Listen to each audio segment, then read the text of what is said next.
अस्सलाम वालेकुम रहमतुल्लाहि व बरकातुहू। उम्मीद है आप सब खैरियत से होंगे। इस वीडियो में हम नमाज का मुकम्मल प्रैक्टिकल तरीका सीखेंगे कि शुरू से लेकर आखिर तक हमने नमाज मुकम्मल किस तरह पढ़नी है, मर्द और औरत दोनों के लिए इंशाल्लाह हम सीखेंगे। इस वीडियो को आखिर तक देखिएगा। जो इस चैनल पर नए हैं चैनल को सब्सक्राइब कर लें, बेल आइकन पर प्रेस कर लें ताकि हर नई आने वाली वीडियो आप तक आसानी से पहुंच सके। तो वीडियो का आगाज़ करते हैं। सबसे पहले हमने नमाज की नीयत करनी है। अब जो भी आप नमाज पढ़ने लगे हैं उसकी आप अल्फाज के साथ नीयत करें, मुंह से बोल कर नीयत करें, ये ज़रूरी नहीं है। असल चीज़ है आपके दिल में नीयत हो। मर्द औरत दोनों के लिए यही हुक्म है कि दिल में नीयत मौजूद होना ज़रूरी है। आप कौन सी नमाज़ पढ़ने लगे हैं, फ़र्ज़ है, सुन्नत है, नफल है, वितर है, कौन सी नमाज है, फजर है, ज़ोहर है, असर है, मगरिब है, इशा है, कौन सी, दिल में आपके इरादा मौजूद हो आप कौन सी नमाज़ पढ़ने लगे हैं और उस एतबार से आपने दिल में इरादा कर लेना है, आपकी नीयत हो जाएगी। ज़ुबान से दोहराना चाहें अपने अल्फाज में तो आप दोहरा सकते हैं, ज़ुबान से दोहराना ज़रूरी नहीं है। जैसे बिल फ़र्ज़ मिसाल के तौर पर फ़जर की 2 सुन्नतें पढ़नी हैं तो आपके दिल में ये नीयत होगी, इरादा होगा कि मैं फ़जर की 2 सुन्नतें पढ़ने लगा हूँ या पढ़ने लगी हूँ। इस तरह आपके दिल में इरादा है तो आपकी नीयत दुरुस्त है। और ज़ुबान से दोहराना चाहें तो आप इस तरह दोहरा सकते हैं कि 2 रकअत सुन्नत नमाज फ़जर अल्लाह की रज़ा के लिए। बाकी अपने अल्फाज में कोई किसी ज़ुबान में किस तरह दोहराना चाहे तो उसकी मर्ज़ी है, लाजमी नहीं है। लाजमी मैंने बता दिया, दिल की नीयत है। उसके बाद आपने करना यूँ है कि हाथ उठाने हैं कानों की लौ तक, आप किबला रू होने चाहिए। आपके पाँव के दरमियान 4 से 5 उंगल का फासला होना चाहिए, 4 उंगल या 5 उंगल। अगर आपकी जिसामत बड़ी है तो अपनी जिसामत के एतबार से आप 1 बालिश या इससे ज़्यादा अपनी जिसामत के मुताबिक आप पाँव के दरमियान फासला रख सकते हैं। नॉर्मल आपने पाँव के दरमियान फासला रख के खड़े हो जाना है और उसके बाद आपने किबले रू खड़े होना है और हाथों की हथेलियाँ आपकी किबले की तरफ होनी चाहिए। जब आपने अल्लाहु अकबर कहकर नमाज शुरू करनी है तो उस वक्त जब आपने नमाज शुरू करनी है तो औरतों ने चादर के अंदर से ही कंधों तक हाथ उठाने और मर्दों ने कानों की लौ तक हाथ उठाने या कानों की लौ को हल्का सा टच करके अल्लाहु अकबर बोलना है। हथेलियाँ किबले की तरफ होनी चाहिए। अल्लाहु अकबर बोल के ऐसे अल्लाहु अकबर कहते हुए यूं करके हाथ नाफ के नीचे बांध लेने, यानी जैसे कि अल्लाह अकबर बोलना है कहते कहते हाथ बांधने हैं साथ ही। और हाथ बांधने आपने नाफ के नीचे। बांधने का तरीका यह है कि यहाँ पर गुट के ऊपर आपकी यूं करके हथेली हो और 3 उंगल आपकी ये ऊपर हो और ये जो छुंगली है इससे और अंगूठे से आपने गुट को यूं करके पकड़ लेना है और यूं करके आपने नाफ के नीचे हाथ बांध देने। औरतों ने सीने पर हाथ बांध देने, यूं करके उन्होंने सीने पर हाथ बांधने। अब ये हो गया हाथ बांधने का तरीका। अल्लाह अकबर कह लिया, अब आप क़याम में खड़े हैं। अब आपने पढ़ना शुरू करना है, सुबहानक अल्लाह सबसे पहले पढ़नी है। उसके बाद आपने आऊदु बिल्लाहि मिनश शैतानिर रजीम ये पढ़ना है। उसके बाद आपने बिस्मिल्लाह पढ़नी है, बिस्मिल्लाहिर रहमानिर रहीम। उसके बाद आपने सूरह फातिहा पढ़नी है। सूरह फातिहा मुकम्मल पढ़ने के बाद फिर आपने बिस्मिल्लाह पढ़नी है। उसके बाद फिर आपने कोई सूरत मिलानी है, जैसे सूरह इखलास पढ़ ली, कुल हुवल्लाह पढ़ ली, ये सूरत आपने पढ़ ली। अब आपने जब क़िराअत मुकम्मल कर ली मर्द और दोनों ने, अब करना है रुकू। अब जब रुकू करना है तो रुकू अल्लाहु अकबर कहते हुए रुकू में जाना है। यानी ऐसा भी नहीं करना कि आपने पहले अल्लाह अकबर कह लिया बाद में रुकू में गए, या पहले आप रुकू में चले गए बाद में आपने अल्लाह अकबर कहा। अल्लाह अकबर कहते हुए आपने रुकू में जाना है। जैसे हाथ बांधे हुए आपने यूं करके क़िराअत आपकी मुकम्मल हो गई तो आपने अल्लाहु अकबर यूं कहते हुए आपने रुकू में चले जाना। इसमें तरीका यह है मर्द और दोनों के लिए। मर्द के लिए तरीका यह है कि मर्द ने अपने घुटनों को मजबूती के साथ पकड़ लेना है, ऐसे करके, यानी यूं करके बना के और मजबूती से अपने घुटनों को दोनों को यूं करके पकड़ लेना है और कमर को बिल्कुल सीधा कर लेना है। सर को और कमर को बिल्कुल बराबर रख लेना है और निगाह आपकी होनी चाहिए दोनों पाँव के दरमियान या पाँव के ऊपर वाले हिस्से पे। यूं करके आपने रुकू करना है। और औरतों के रुकू करने का तरीका यह है कि उन्होंने बहुत ज़्यादा नहीं झुकना, यानी इतना नहीं झुकना कि कमर बिल्कुल सीधी हो जाए। उनका इतना झुकना काफ़ी है कि उनके हाथ घुटनों तक पहुंच जाएं। इसमें उनका ज़्यादा पर्दा है, पर्दे की ज़्यादा हिफाजत है, इस वजह से उनको बहुत ज़्यादा झुकने की ज़रूरत भी नहीं है और हुक्म भी नहीं है। तो वो नॉर्मल बस घुटनों तक हाथ पहुँच जाएँ, इतना उन्होंने झुक लिया औरतों ने तो उनके लिए काफ़ी है। निगाह दोनों ने, मर्द और दोनों ने, पाँव के ऊपर वाले हिस्से पे या फिर पाँव के दरमियान निगाह रखनी है। जब आपने रुकू कर लिया, अब रुकू की आपने 3 बार तस्बीह पढ़नी है, 5 बार 7 बार भी पढ़ सकते हैं। सुबहान रब्बियल अज़ीम 3 बार 5 बार या 7 बार पढ़ के उसके बाद समी अल्लाहु लिमन हमिदा कहते हुए खड़े हो जाना है। ये भी कहते कहते खड़े होना है, यानी आपने समी अल्लाह यहाँ से स्टार्ट करना है, समी अल्लाहु लिमन हमिदा कहते कहते आपने खड़े हो जाना है। आपका ख़त्म खड़े होने पे होना चाहिए, ना तो पहले कहना है ना तो खड़े होकर कहना है, खड़े होते होते यूं करके कहना है। उसके बाद रब्बना लकल हम्द या अल्लाहुम्मा रब्बना व लकल हम्द। जब खड़े होना है हाथ नहीं बांधने, हाथ छोड़े रखने हैं, निगाह आपकी सजदे वाली जगह पे होनी चाहिए। और फिर आपने अल्लाहुम्मा रब्बना वलकल हम्द या रब्बना लकल हम्द या रब्बना वलकल हम्द पढ़ के उसके बाद फिर आपने अल्लाहु अकबर कहते हुए सजदे में जाना है। अब सजदे में जाने का तरीका यह है कि सबसे पहले तो आपने जब ऐसे नीचे की तरफ झुकना है, ऐसे मेरी तरफ देखना है, अल्लाहु अकबर कहते जब आपने जाना है तो यूँ करके आपने हाथ पहले घुटनों पे रख लेने, फिर घुटने यूँ करके आपने ज़मीन पे रखने, फिर हाथ यूँ करके ज़मीन पे रखने, उसके बाद फिर आपकी नाक नीचे लगनी चाहिए, फिर पेशानी आपकी नीचे लगनी चाहिए। उम्मीद है समझ आ गई होगी। ये देखें, जब आप रुकू से खड़े हैं, अब आपने सजदे में जाना है तो अल्लाहु अकबर कहते हुए जाना है, अल्लाहु अकबर, ऐसे करके आपने सजदे में आना है। अब आप जैसे रुकू से खड़े हैं, अब आपने इसको कोमा बोलते हैं, वैसे रुकू से खड़े हो गए आप, अब आपने सजदे में जाना है तो सजदे में आपने इस तरह जाना है कि पहले हाथ घुटनों पे जैसे मैंने बता दिया यूं करके देखें, अल्लाहु अकबर, ऐसे करके आपने जाना है।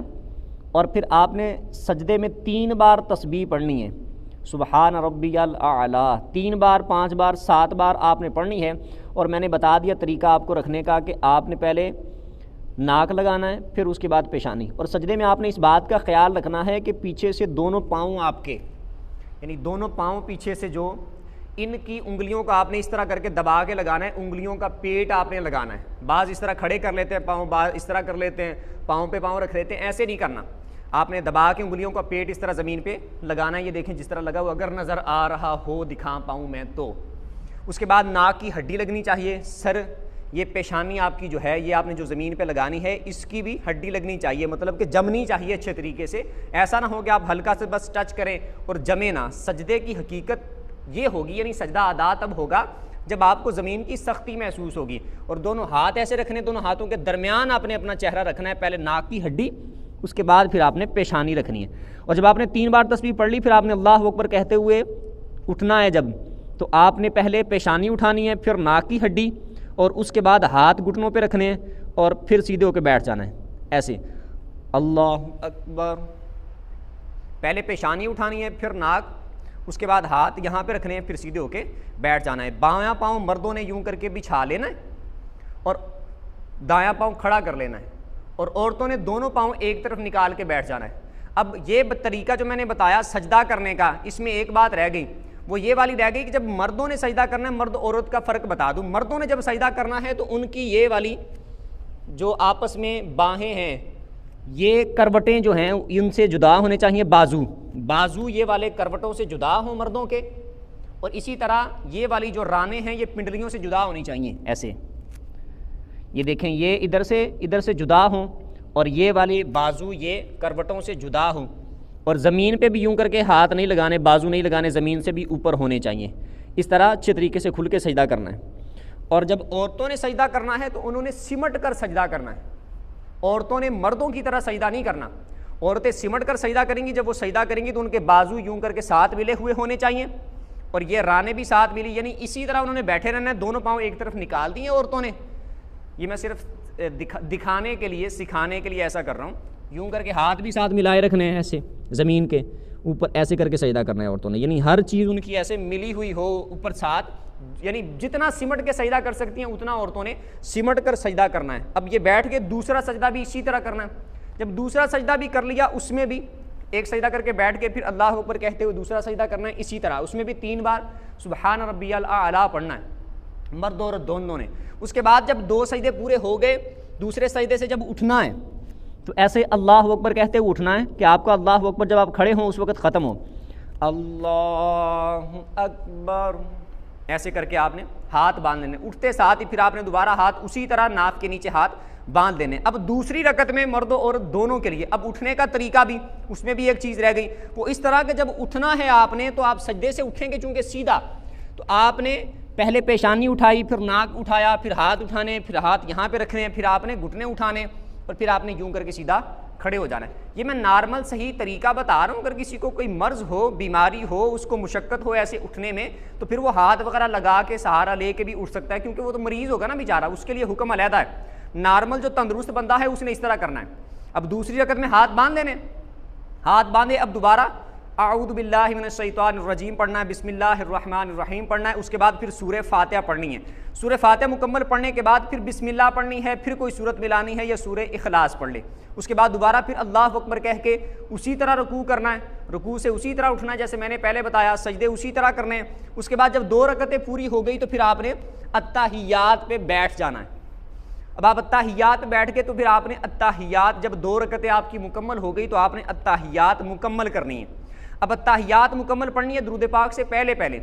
अब ऐसी सूरत में अगर आपने पढ़नी ही 2 रकतें हैं, जैसे फ़जर की 2 सुन्नतें पढ़नी हैं या फ़जर के 2 फ़र्ज़ पढ़ने हैं या इसी तरह ज़ोहर के बाद वाली 2 सुन्नतें या 2 नफल पढ़ने हैं, आपने 2 रकतें ही पढ़नी है तो फिर आपने अत्ताहियात पढ़ने के बाद दुरूद पढ़ लेना है, फिर दुआ पढ़ लेनी है। उसके बाद दोनों तरफ सलाम फेर के, पहले दाईं तरफ फिर बाईं तरफ सलाम फेर के आपने नमाज को मुकम्मल कर लेना है। अब जब अत्ताहियात में आपने बैठना है तो आपके हाथ यूं करके होने चाहिए, ना तो पीछे हों यानी आपने यहीं पर रानों पे ऐसे रखे हों, ना ही आगे होने के नीचे आपने ऐसे उंगलियां की हुई हैं, बिल्कुल नॉर्मल हो। यहाँ पे जैसे घुटने ख़त्म हो रहे हैं ना, वहाँ पे आपकी उंगलियां होनी चाहिए और नॉर्मल यूं करके आपने नॉर्मल हाथ भी ना उंगलियां ज़्यादा खुली रखनी, ना बिल्कुल यूं जोड़नी है, नॉर्मल यूं करके हाथ रखने हैं। सजदे में भी आपने जब हाथ रखने हैं तो नॉर्मल आपने हाथ रखने हैं, ना बहुते ज़्यादा खोलने हैं और ना ही ज़्यादा यूं करके समेटने हैं, नॉर्मल रखने हैं।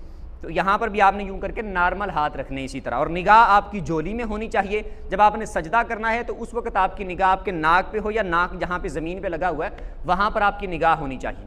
अब आपने अत्ताहियात जब पढ़ ली, दुरूद पढ़ के दुआ पढ़ के आपने 2 रकतें पूरी कर लेनी है। अगर आपने 2 से ज़्यादा रकतें पढ़नी हैं, जैसे 3 रकतें पढ़नी हैं या 4 रकतें पढ़नी हैं, जैसे 3 वितर पढ़ने हैं या 3 मगरिब की रकतें पढ़नी हैं, तो फिर आपने अत्ताहियात पढ़ के खड़े हो जाना है। अब अत्ताहियात में जो उंगली खड़ी करते हैं अशहदु अल्लाह पे, ला पे खड़ी करनी है, अशहदु अल्ला इलाहा इल्ला पे गिरा देनी है। और उंगली खड़ी करने का तरीका यह है कि आपने यूं करके ये जो अंगूठा है और ये दरमियान वाली जो उंगली है इसको यूं करके आपने हल्का बना लेना है, यूं करके ऐसे, और इस उंगली को खड़ा करना है, इन दोनों उंगलियों को बंद कर लेना है। ये छोटी उंगली और साथ वाली को आपने बंद करना है, इसको और अंगूठे को मिला के यूं बना लेना है और इस उंगली को खड़ा करना है। अशहदु अल्लाह पे खड़ी करनी है और इल्ला पे गिरा के फिर हाथ बिल्कुल सीधा कर लेना है आपने, ठीक है। और हिलानी नहीं है उंगली दरमियान में, जैसे बाज ऐसे ऐसे हिलाते हैं ना, ऐसे नहीं करना। अब आपने 3 पढ़नी है या 4 पढ़नी है तो उसके मुताबिक मैंने बता दिया कि अत्ताहियात सिर्फ पढ़नी है, फिर दुरूद आगे नहीं पढ़ना। अत्ताहियात पढ़ के आपने तीसरी के लिए खड़े हो जाना है। तीसरी में आपने सूरह फातिहा पढ़नी, जैसे आप सुन्नतें पढ़ रहे हैं या फिर वितर पढ़ रहे हैं आप, तो उसके मुताबिक आपने क़िराअत करके मुकम्मल कर लेना। अब ये मैंने प्रैक्टिकल आपको दिखाया कि आपने अरकान कैसे अदा करने हैं। लड़की ने या औरत ने जब अत्ताहियात पे बैठना है तो उसने मर्द की तरह नहीं बैठना, मैंने बता दिया। दोनों पाँव एक तरफ निकाल के उसने बैठना है, ये मैंने बता दिया। वो यानी वो नमाज में जितने भी अरकान अदा करेगी उससे जितना हो सके उतना सिमट कर उसने अदा करना है, ताकि उसका पर्दा वगैरह इसकी ज़्यादा हिफाजत रहे इसमें। अब ये बात है कि जो बाकी नमाजें जैसे सुन्नत कैसे पढ़ते हैं, सुन्नत मुअक्कदा कैसे पढ़ते हैं, गैर मुअक्कदा कैसे पढ़ते हैं, वितर कैसे पढ़ते हैं, फजर की नमाज मुकम्मल कैसे पढ़ते हैं, जोहर की मुकम्मल हर रकत में क्या क्या कैसे कैसे पढ़ना है, असर की नमाज में कब कब क्या क्या कैसे कैसे पढ़ना है, मगरिब की नमाज में कब कब क्या क्या कैसे कैसे पढ़ना है, इशा की मुकम्मल नमाज में, जुमे की मुकम्मल नमाज में, और बाकी जितनी भी नमाजें हैं इस पर हर नमाज पर मैं इंशाल्लाह डिटेल के साथ मुकम्मल तफसील के साथ अलग-अलग वीडियो बनाऊंगा। वो सारे आप मुकम्मल देखिएगा। ये उम्मीद है आपको समझ आ गई होगी। सलाम का एक रह गया है। सलाम में आपने इस तरह करना है कि आपने जब सलाम फेरना है तो उस वक्त आपने इधर उधर नहीं देखना, आपकी नज़र आपके कंधों पर होनी चाहिए। और आप तन्हा जब नमाज पढ़ रहे हैं तो आपकी नज़र चूंकि कंधे पे होगी तो आपने फरिश्तों को सलाम करने की नीयत करनी है। और बाएं कंधे की तरफ जब मुंह करके सलाम फेरना है तो आपकी निगाह कंधे पे होनी चाहिए और कंधे पे मौजूद फरिश्ते जैसे आमाल लिखने वाले हैं तो उनको सलाम करने की आपने नीयत करनी है। इधर उधर यूं करके इस तरह नहीं देखना, कंधे पे आपकी नज़र होनी चाहिए। ये भी मुकम्मल हो गया। अब ये जुमा की नमाज और बाकी जैसे सारी नमाजें जितनी भी है मैं मुकम्मल डिटेल के साथ इंशाल्लाह हर एक पे पूरी तफसील के साथ वीडियो बनाऊंगा। आप सारे मुकम्मल लाजमी देखिएगा। जो इस चैनल पर नए थे चैनल को सब्सक्राइब कर लें, बेल आइकन पर प्रेस कर लें ताकि हर नई आने वाली वीडियो आप तक आसानी से पहुंच सके। अगली वीडियो तक के लिए इजाज़त दीजिए। अल्लाह हाफ़िज़।